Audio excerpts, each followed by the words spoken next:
When people think of America's Gilded Age, their imagination almost always drifts east.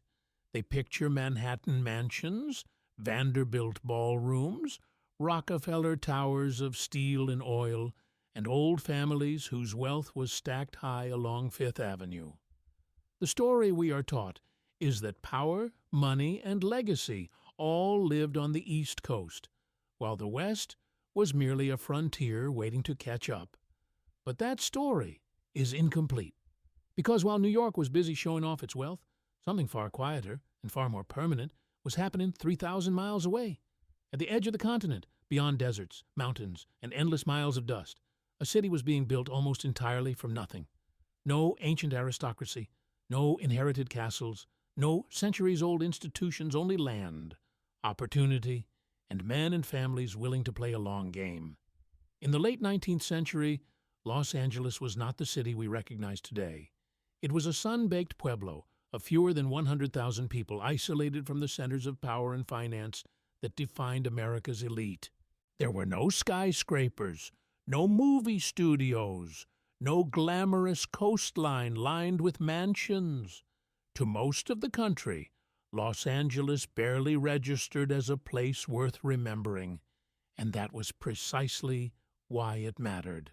Because to a certain kind of mind, Los Angeles wasn't small. It wasn't insignificant. It was unclaimed.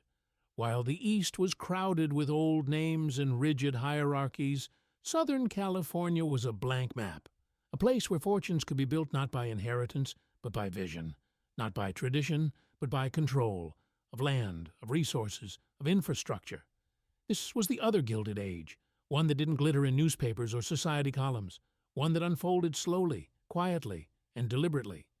As the 19th century drew to a close, waves of immigrants, speculators, engineers, and entrepreneurs began drifting west, not chasing gold in riverbeds, but something far more valuable. Oil hidden beneath the soil, railroads waiting to be laid, ranches stretching farther than the eye could see, coastlines that could be owned, protected, and transformed. These people did not come to Los Angeles to live lavishly. They came to shape it. They built cities before cities existed. They bought land before anyone knew it was valuable. They laid down rail lines, pipelines, and roads that would decide where wealth would flow for generations. And once their foundations were in place, only then did the grandeur appear. Mansions, estates, private enclaves, and names etched permanently into the geography of Southern California. Beverly Hills, Huntington Beach, Irvine, Malibu. None of these places rose by accident. They were designed, financed, and controlled by a small circle of families whose wealth rivaled, and in some cases surpassed, the titans of the East Coast. Families whose power was not flashy, but structural. Families who understood that the real prize of the Gilded Age was not money itself, but permanence. Yet today, their stories are rarely told. Hollywood came later, draping fame and fantasy over a city that had already been engineered for dominance. The movie stars inherited a stage built by oil men, railroad barons, and land dynasties who preferred privacy over publicity. While actors chased attention, these families chased leverage, and they won. This is the story of that hidden Los Angeles, a city forged not by glamour but by strategy, not by celebrity but by dynasties who understood that true power doesn't announce itself. It embeds itself into the ground, into the streets, into the institutions that outlive empires. In this film, we will uncover the Gilded Age families who built Los Angeles, how they rose from obscurity to unimaginable wealth, how they shaped the land itself to serve their ambitions, and how, long after the Gilded Age faded into history, their influence still defines the city millions now call home. Because Los Angeles was not born famous, it was built. If Los Angeles was the blank map, then the people who arrived here in the late 19th century were not dreamers in search of gold. They were strategists in search of leverage. Unlike the chaotic gold rushes, that defined California's earlier decades, this new wave of settlers came with something far more dangerous than shovels and pickaxes. They came with plans. Many of them were outsiders to America's traditional power structure. Irish immigrants fleeing famine and prejudice, Scots-Irish families hardened by generations of displacement, New England elites who had grown tired of competing within the rigid social hierarchies of the East Coast. In Los Angeles, these groups found something they had never truly possessed before: a level playing field. The East was already claimed. Names were entrenched, fortunes were inherited, but the West, especially Southern California, had no old guard to challenge. Land was cheap, rules were flexible, and political influence could be purchased with patience rather than pedigree. For ambitious families, Los Angeles offered a rare opportunity to rewrite their destiny entirely. What set these families apart was not luck, but timing. The Transcontinental Railroad had finally cracked open the isolation of the West, but Los Angeles itself remained underdeveloped and disconnected.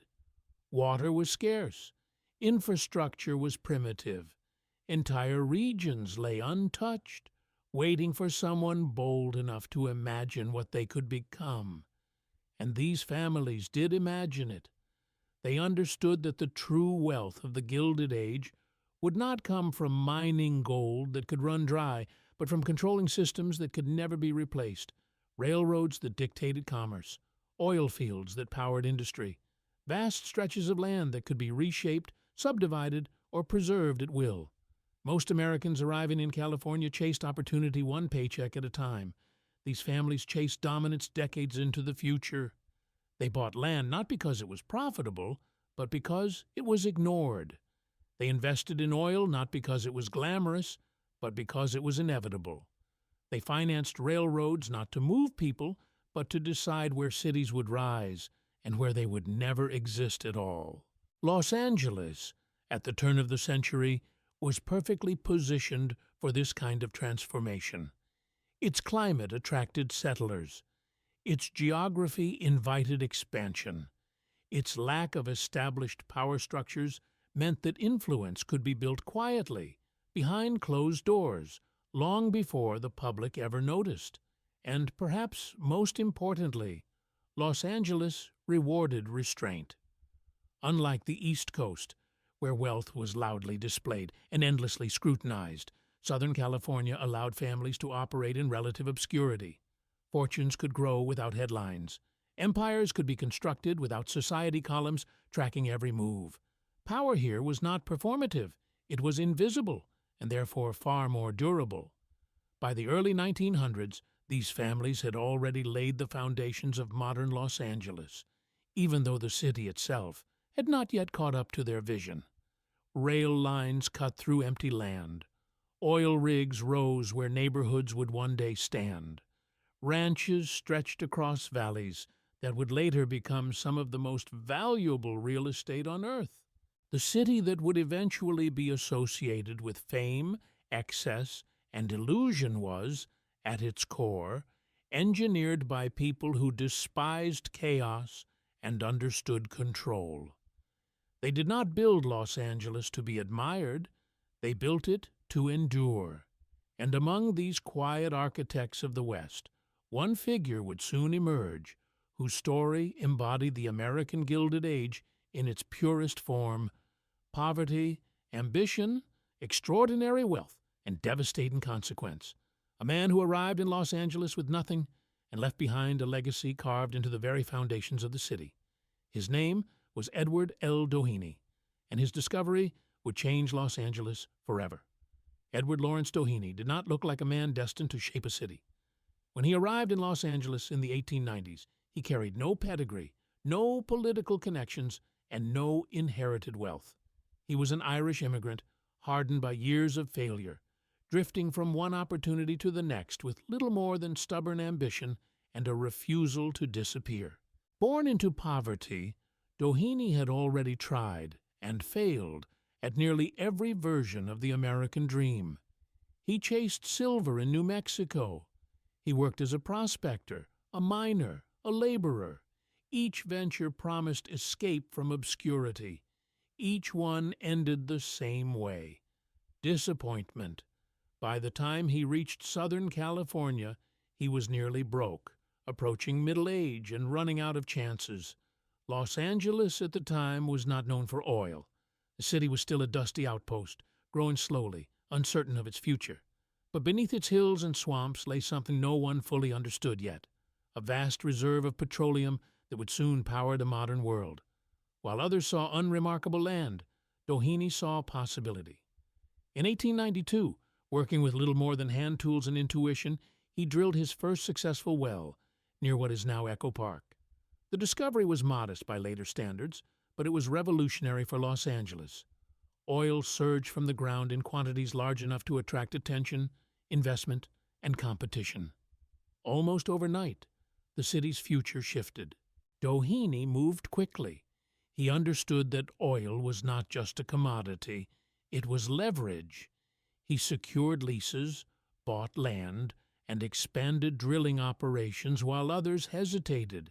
As word spread, oil derricks began to rise across the city, transforming quiet neighborhoods into industrial landscapes.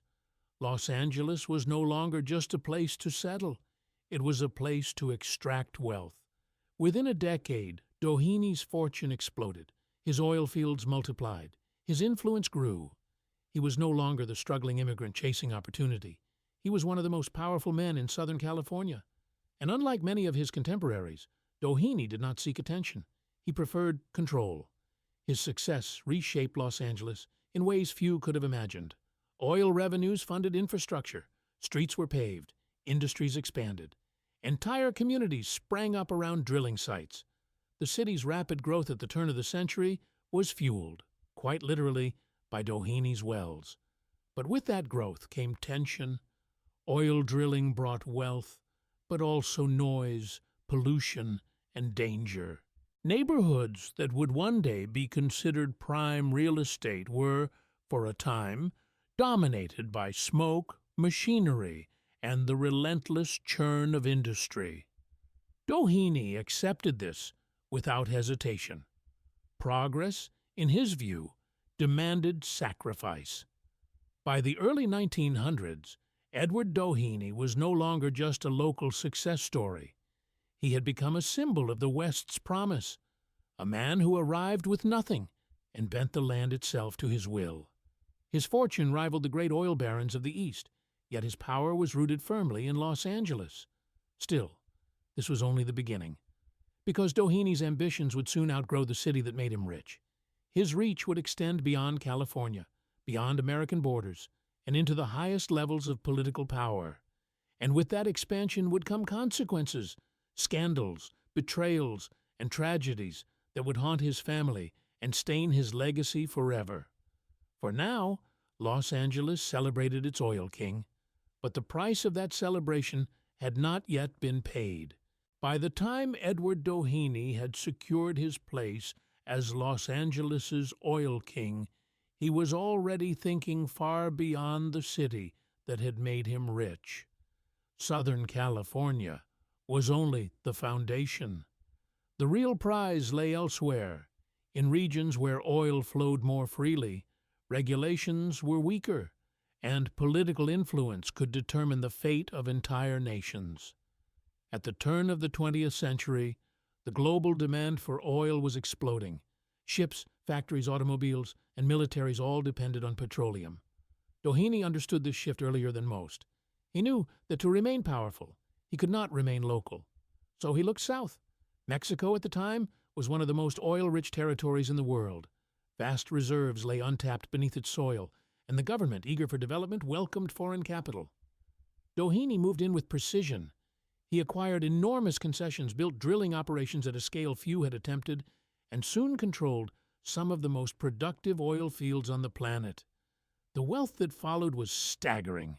Within years, Doheny's fortune multiplied beyond anything he had earned in Los Angeles. His operations expanded into Venezuela and other parts of Latin America, transforming him from a regional magnate into a global energy titan. By the 1910s, Edward Doheny was among the richest men in the world, his wealth rivaling that of John D. Rockefeller himself. But global power comes with global consequences. As Doheny's influence grew, so did his proximity to politics. Oil was no longer just a business. It was a strategic asset tied directly to national security and government control. Contracts were negotiated behind closed doors. Favors were exchanged quietly. The line between enterprise and corruption began to blur. That line would finally collapse in the early 1920s. At the center of the storm was the Teapot Dome scandal, one of the most infamous political scandals in American history. The U.S. government had secretly leased federal oil reserves to private companies without competitive bidding. One of the beneficiaries was Edward Doheny. Investigators soon uncovered a trail of money leading directly from Doheny to Albert B. Fall, the Secretary of the Interior. A so-called loan of $100,000, an extraordinary sum at the time, had been delivered in cash. The implication was unmistakable. What followed was a national reckoning. Congressional hearings gripped the country. Newspapers devoured every detail. For the first time, the American public saw how deeply corporate wealth had infiltrated the highest levels of government. Albert Fall became the first U.S. cabinet member ever sentenced to prison. Doheny, however, escaped conviction. Legally, he was acquitted. Publicly, he was ruined. The scandal shattered his carefully cultivated image as a self-made pioneer. To many, he became the embodiment of Gilded Age excess, a man whose fortune had grown so vast that he believed himself above the law. His name, once synonymous with progress, was now whispered alongside corruption and betrayal. Yet even as his reputation collapsed in Washington, his influence in Los Angeles remained embedded in stone, land, and institutions. His wealth had already reshaped the city too deeply to be undone. Streets, neighborhoods, and estates bore silent witness to his rise. But the greatest cost of Doheny's ambition would not be measured in money or politics. It would be measured in blood. Because while the nation focused on scandal, the Doheny family itself was unraveling behind closed doors. Betrayal, paranoia, and violence were creeping into the heart of the empire, and soon the tragedy that unfolded within one of Los Angeles's grandest mansions would eclipse even the Teapot Dome scandal itself. That story would begin in a place designed to symbolize success. A mansion called Greystone. Greystone Mansion was never meant to be a home. It was meant to be a statement. Perched high above Beverly Hills, the massive stone estate rose like a fortress, overlooking the city Edward Doheny had helped transform. With its limestone walls, imported materials, and sweeping views, Greystone was built to declare permanence, proof that the Doheny name had arrived, and that its power would endure for generations. Edward Doheny built the mansion not for himself, but for his only son, Edward Ned Doheny. It was intended as a gift, a legacy, and a symbol of succession. In the logic of the Gilded Age, wealth was not complete unless it could be inherited. Greystone was designed to anchor the family's future, but behind its grand facade, the household was unstable.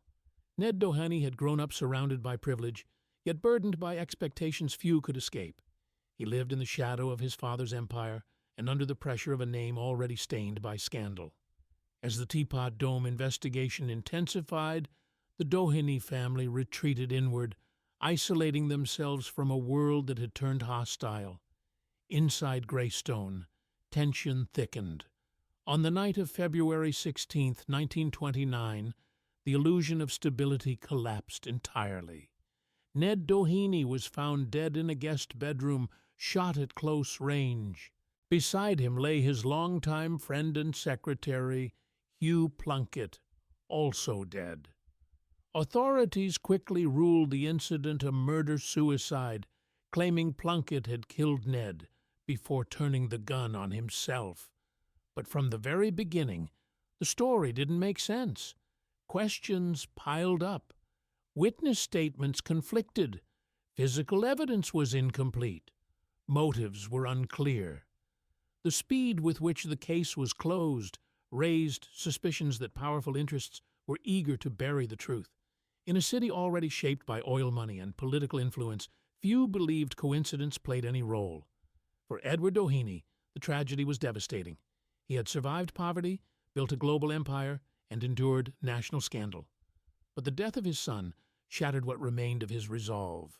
Greystone Mansion, once a monument to success, became a mausoleum of grief and unanswered questions. The public never received clear answers about what truly happened inside those walls. To this day, the deaths of Ned Doheny and Hugh Plunkett remain one of Los Angeles's most enduring mysteries, a dark echo of the Gilded Age belief that wealth could shield its owners from consequence. It did not. After the tragedy, Edward Doheny withdrew further from public life. His empire continued to operate, but its heart was gone.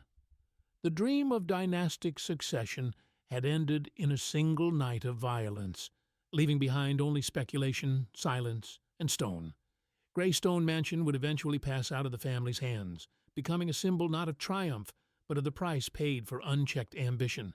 Its walls, still standing, tell a quieter story than they were meant to, one of power gained too quickly, and lost in the most personal way imaginable. The Doheny saga embodied the promise and peril of the Gilded Age in Los Angeles. From nothing to everything, from triumph to ruin, from city builder to tragic figure. And as one dynasty faltered, another was already rising, one that would reshape not just Los Angeles, but the entire American West, by doing something even more powerful than drilling for oil. They would connect it. While Edward Doheny built Los Angeles by pulling wealth from beneath its soil, another family was shaping the city in an entirely different way, by deciding who and what could reach it at all. Because in the Gilded Age, oil could create fortunes, but railroads decided destiny. For much of the 19th century, Los Angeles was isolated. Cut off by mountains, deserts, and distance, it existed on the margins of the American economy. Without reliable transportation, growth was limited. Markets were unreachable. Power remained elsewhere. And until that changed, Los Angeles would never become more than a regional outpost. That change arrived on steel rails. At the center of it stood Collis Potter Huntington, a man whose influence would stretch far beyond California. Born into modest circumstances in rural New York, Huntington understood commerce before he understood ambition. He did not chase gold. He sold supplies to those who did. And in doing so, he learned a critical lesson of the Gilded Age. The real money was not in the rush, but in controlling the flow. Huntington became one of the Big Four, the group of railroad tycoons responsible for building the western half of the Transcontinental Railroad. Together, they transformed the United States, binding the East and West into a single economic system.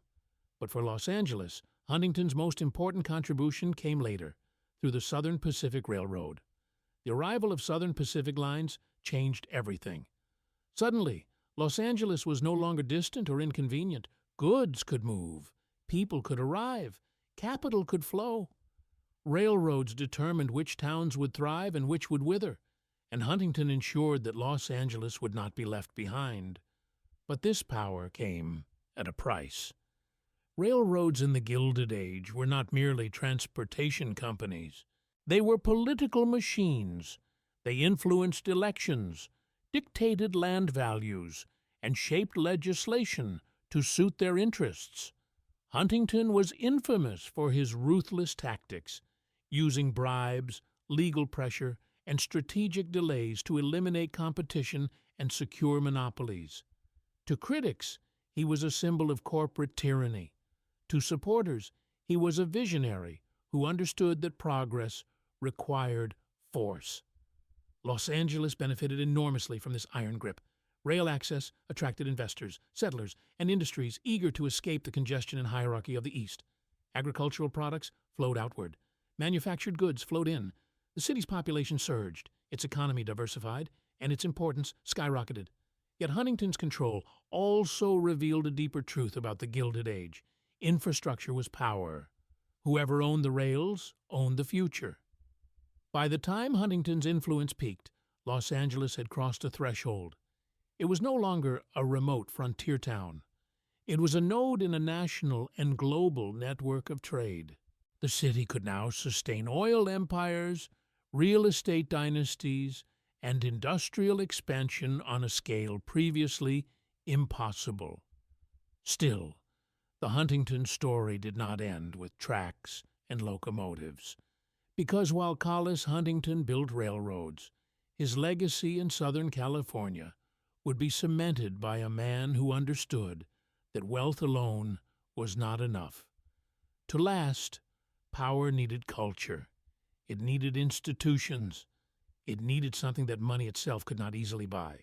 That task would fall to his nephew, Henry Huntington. And through him, the Huntington name would become inseparable not just from industry, but from the soul of Los Angeles itself. In the Gilded Age, wealth did more than buy land and railroads. It erased boundaries, and nowhere was that more visible than inside the private lives of America's most powerful families. For the Huntingtons, money opened doors that society itself could not close.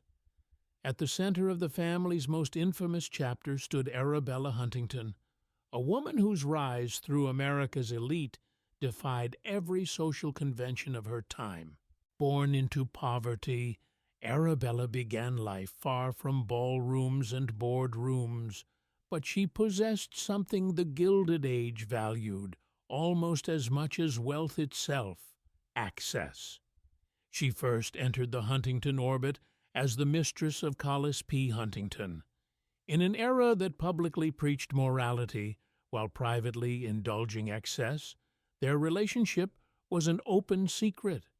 When Collis's wife died, Arabella's position became impossible to ignore. She married Huntington, transforming overnight from scandal to society. Yet the drama did not end there. After Collis Huntington's death, Arabella married his nephew, Henry Huntington. The union shocked even a society accustomed to impropriety. A woman had moved from uncle to nephew, carrying with her immense wealth, social influence, and the unresolved tensions of a fractured dynasty. It was a marriage that blurred generational lines and exposed the extent to which power, in the Gilded Age, operated beyond moral constraint. To the public, the Huntingtons projected stability and refinement. Behind closed doors, resentment simmered. Wealth had united the family, but it had also poisoned it. Inheritance battles loomed. Loyalties shifted. Every personal relationship carried financial consequence. Henry Huntington, now both heir and husband, navigated this minefield with careful calculation. He understood that survival in this world required more than railroads and money. It required legitimacy, respectability, and, eventually, transformation. Arabella, for her part, became one of the most influential collectors of art and rare books in America. Her tastes were refined, her spending lavish, and her ambition unmistakable. She sought not only acceptance among the elite, but dominance within it. Their combined wealth funded estates, galleries, and collections that rivaled Europe's great houses. What had begun as scandal was slowly recast as sophistication. Society, ever adaptable to power, adjusted its standards accordingly. But the cost was permanent. The Huntington family's internal fractures never fully healed. Relationships were transactional. Trust was fragile. Love, where it existed, was complicated by money on a scale few could comprehend. The Gilded Age rewarded ambition, but it rarely rewarded peace. And yet, out of this turmoil emerged something lasting. Henry Huntington began to redirect the family's immense resources toward a different kind of legacy, one that could outlive scandal and silence critics. If railroads had built America's body, culture would build its soul. And in Southern California, that soul had yet to be defined. What the Huntingtons would create next was not a business empire, but a cultural one, an institution so powerful that it would redefine Los Angeles' identity forever.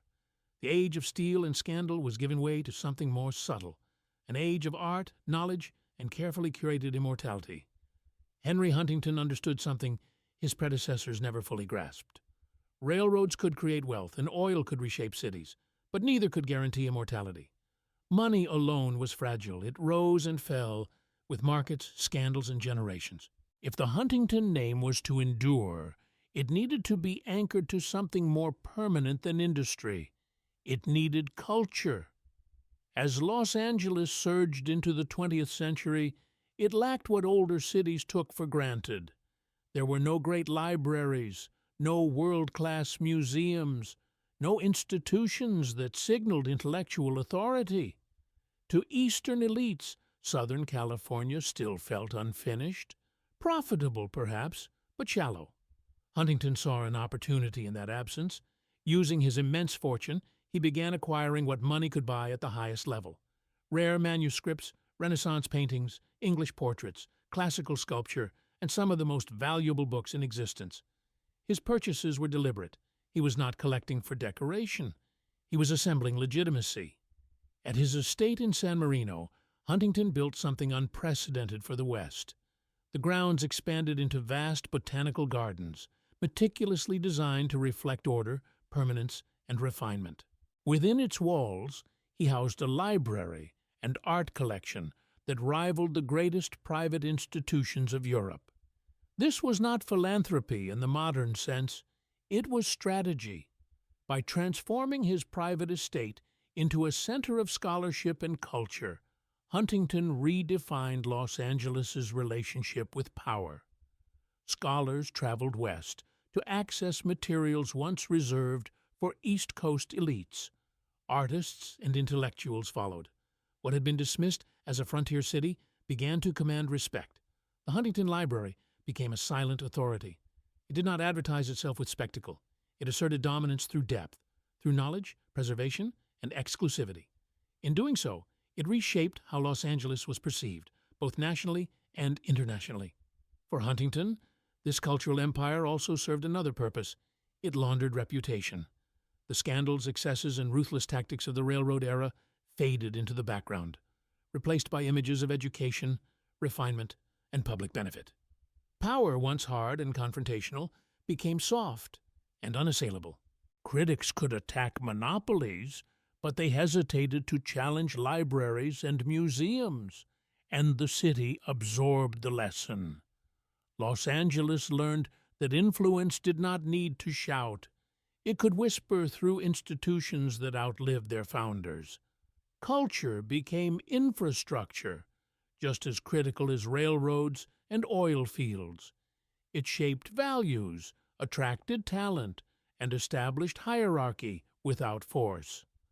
When Henry Huntington died, his industrial influence had already begun to recede, but his cultural legacy remained intact.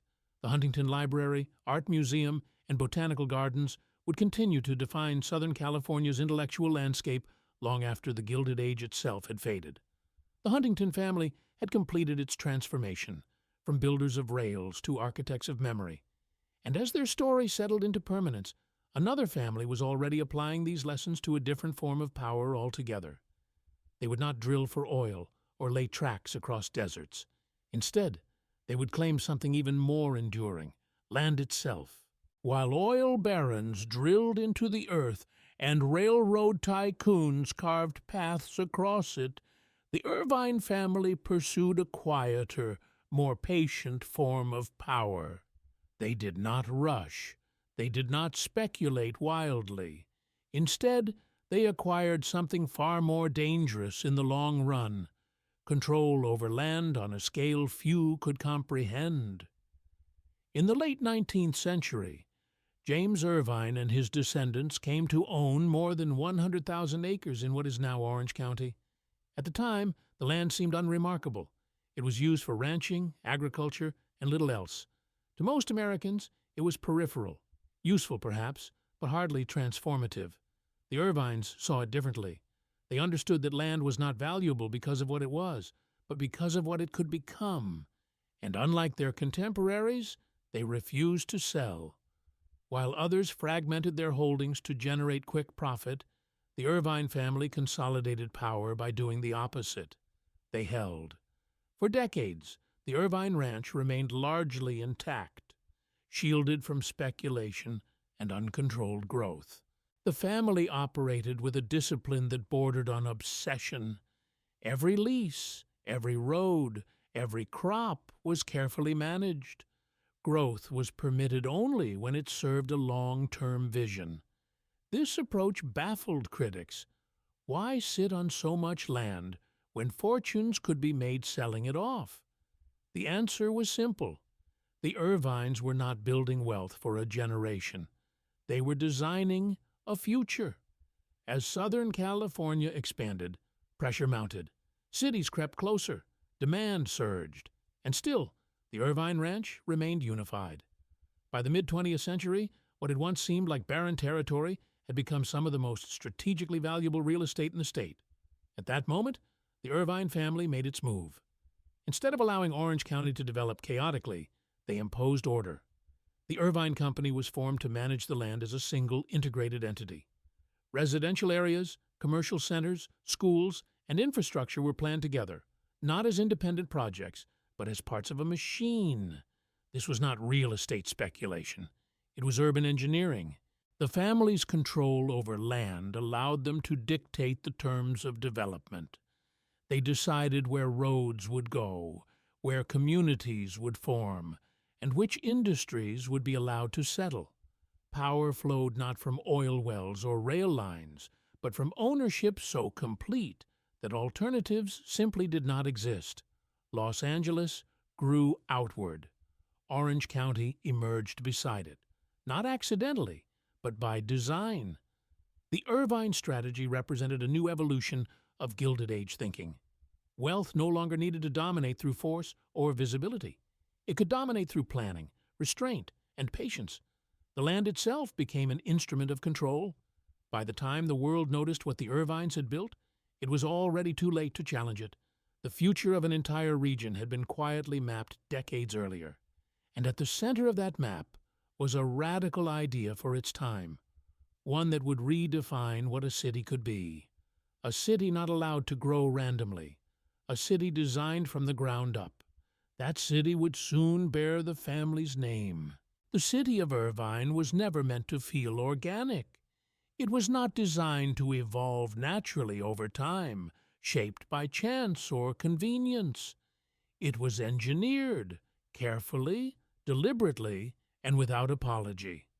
In a region long defined by sprawl and improvisation, Irvine represented something radically different: control. When the Irvine Company began transforming its vast ranch lands into an urban environment, it rejected the chaos that had come to define Southern California's growth. There would be no unchecked expansion, no haphazard zoning, no improvisation driven by short-term profit.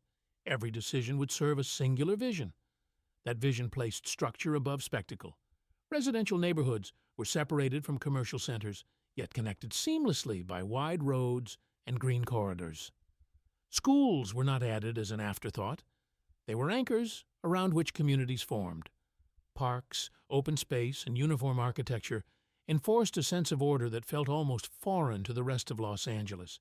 At the center of it all stood a strategic masterstroke: the University of California, Irvine. The decision to locate a major research university within the Irvine Ranch was not an act of generosity.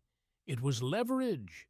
Universities attract talent, stability, and long-term investment. They generate intellectual capital that anchors cities for generations. By placing UC Irvine at the heart of their development, the Irvines ensured permanence. Students arrived, faculty settled, companies followed. Irvine became more than a city. It became a system. Unlike older cities shaped by industry or entertainment, Irvine's identity was rooted in predictability and performance. Property values were protected. Infrastructure aged gracefully. Growth was allowed. but only under strict supervision. The city functioned less like a municipality and more like a corporate organism, and behind it all, the Irvine Company retained control. Through long-term leases rather than outright sales, the family preserved influence over vast portions of the city. This ensured consistency, stability, and, most importantly, power. Even as populations changed and administration shifted, the underlying structure remained intact. This was the final evolution of Gilded Age strategy. The Irvines did not dominate through monopoly or spectacle. They dominated through design. Their city did not need to shout its success. It demonstrated it quietly, year after year, through outcomes that could not be ignored. Yet the story did not end there. As the 20th century progressed, the Irvine dynasty itself began to change. Leadership passed to new hands. Old money gave way to a new kind of power, professionalized, corporate, and even more disciplined than before. And as one family perfected the art of controlled growth, another was already shaping a different vision for Southern California, one not built on order, but on preservation. A vision defined by cliffs, coastline, and defiance. The story of Malibu was about to begin. While Irvine was engineered for control, Malibu was shaped by resistance. Along the rugged coastline west of Los Angeles, where cliffs meet the Pacific and land feels untamable, one family waged a decades-long battle against the very forces that defined the Gilded Age. Their goal was not expansion, but protection, not development, but preservation, and in doing so, they would leave an imprint on Southern California unlike any other. Frederick Hastings Rindge arrived in California from New England with money, education, and a vision deeply influenced by European ideals. In the late 19th century, he acquired the vast Rancho Malibu, more than 13,000 acres stretching from the mountains to the sea. To Rindge, Malibu was not a commodity. It was an estate, a kingdom.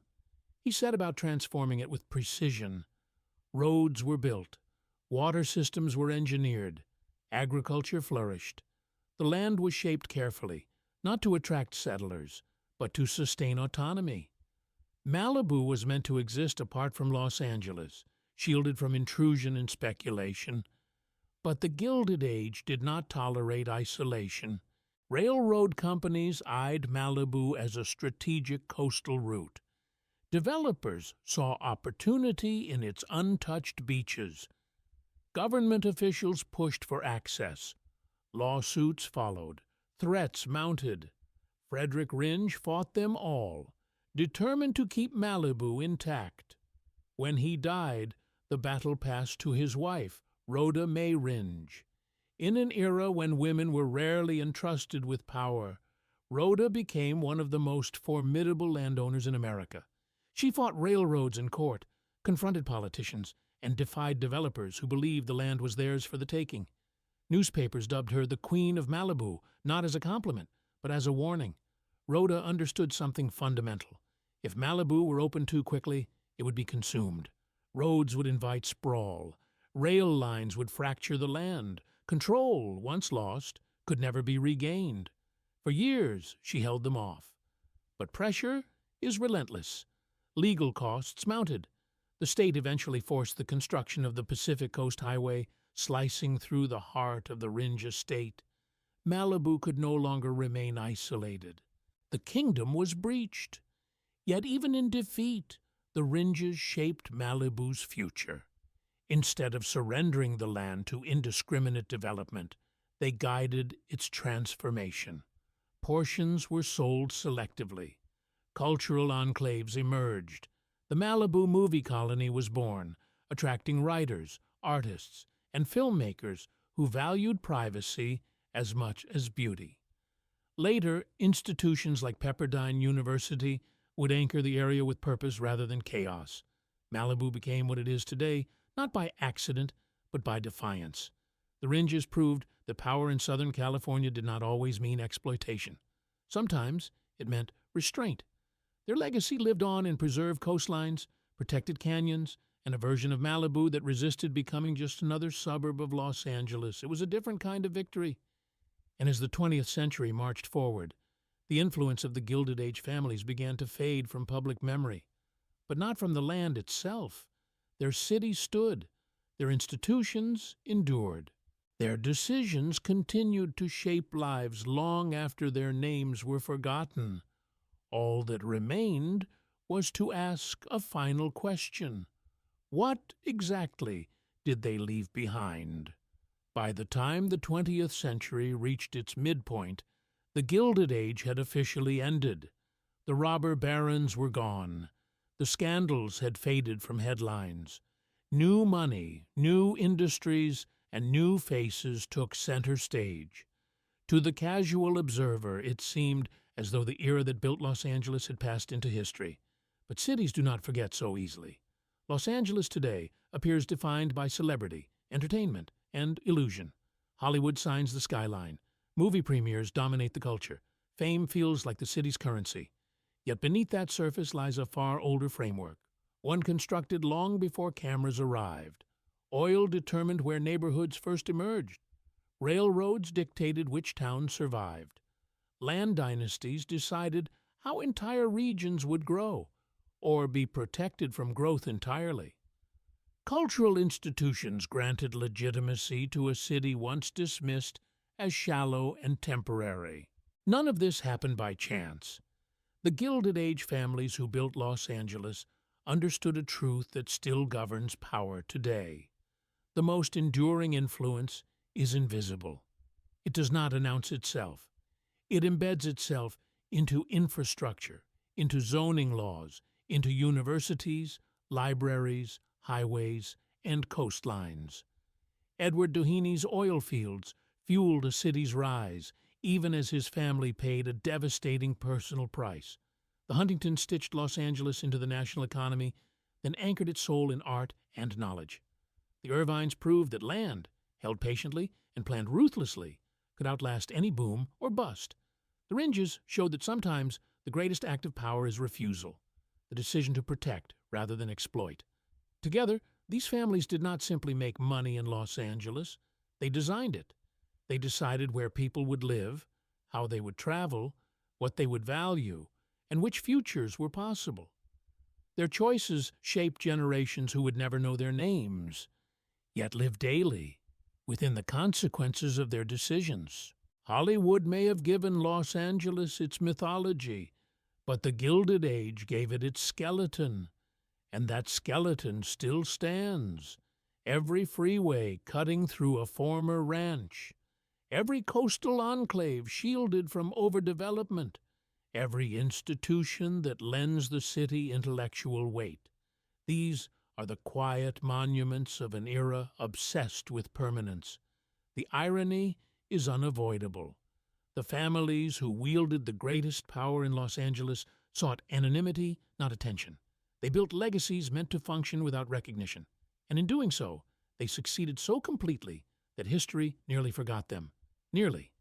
Because to understand Los Angeles, to truly understand it, you must look past the lights, past the fame, past the fantasy. You must look at the land itself. And when you do, you begin to see the outlines of an older city. A city shaped not by stars, but by dynasties. The Gilded Age may be over, but in Los Angeles it never really left.